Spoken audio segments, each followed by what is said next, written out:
దారిన పోయే దరిద్రాన్ని నెత్తిన పెట్టుకోవడం అంటే ఇదేనేమో. ఇప్పుడు టర్కీ కూడా అదే చేస్తుంది.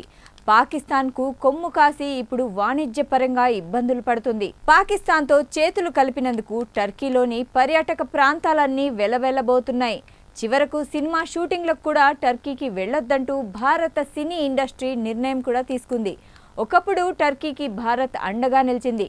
ఆపదలో ఉన్నప్పుడు ఆపన్న హస్తం ఇచ్చింది. కానీ టర్కీ తన కుటిల బుద్ధిని బయటపెట్టింది. పాకిస్తాన్తో చేతులు కలిపి సాయం చేసిన చేతులనే నరికి వేయాలని ప్రయత్నించింది. ఆయుధాలను సరఫరా చేసి పాకిస్తాన్కు భారత్ పైకి ఉసిగొల్పింది. దీంతో ఇప్పుడు భారత్ కొట్టిన దెబ్బకు విలవిలలాడుతోంది. పాకిస్తాన్కు టర్కీ, అజర్బైజాన్ అండగా నిలవడంపై ప్రస్తుతం భారతదేశంలో తీవ్ర చర్చ కొనసాగుతోంది. ఈ క్రమంలో దేశమే ముందుంటుంది అంటున్న టూరిస్టులు వరుసగా తమ పర్యాటక ప్రయాణాలను ఈ రెండు దేశాలకు రద్దు చేసుకుంటున్నారు. అందుబాటులో ఉన్న సమాచారం ప్రకారం ఇప్పటి వరకు ఏకంగా 2000 మంది భారతీయ పర్యాటకులు తమ బుకింగ్స్ను ఈ రెండు దేశాల్లో రద్దు చేసుకున్నట్లు వెల్లడైంది. మే నుంచి జూలై మధ్యకాలంలో తమ పర్యటనలను వారు రద్దు చేసుకుంటున్నట్లు తేలింది. మొత్తానికి దాదాపు 5% మంది ప్రయాణికులు తమ టూర్ క్యాన్సిల్ చేసుకున్నట్లు తేలింది.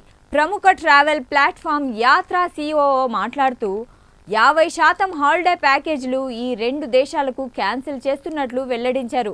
ఇదే క్రమంలో క్లియర్ ట్రిప్ క్యాన్సిలేషన్స్ 260% పెరిగాయని పేర్కొంది. ఇదే క్రమంలో ప్రముఖ దేశీయ వ్యాపారవేత్త హర్ష గోయంకా తన ఎక్స్ ఖాతాలో కీలక పోస్ట్ చేశారు. టర్కీ, అజర్బైజాన్ దేశాలకు టూరిజం రూపంలో గత ఏడాది భారత్ 4000 కోట్ల కంటే ఎక్కువ ఆదాయాన్ని అందించిందని పేర్కొన్నారు. ఇది అక్కడి ఆర్థిక వ్యవస్థను, హోటల్స్, విమానయానం సహా అనేక రంగాల్లో ఉపాధి అవకాశాలను కల్పించిందని అన్నారు.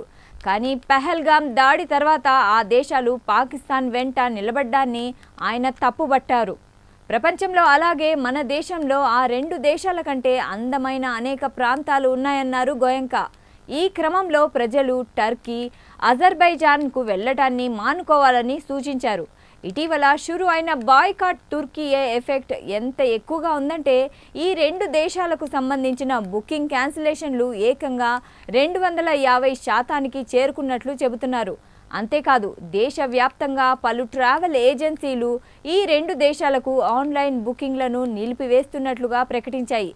కొత్త బుకింగ్లు 60% పడిపోయాయని, క్యాన్సిలేషన్లు 250%కి చేరినట్లుగా ట్రావెల్ సంస్థ మేక్ మై ట్రిప్ వెల్లడించింది.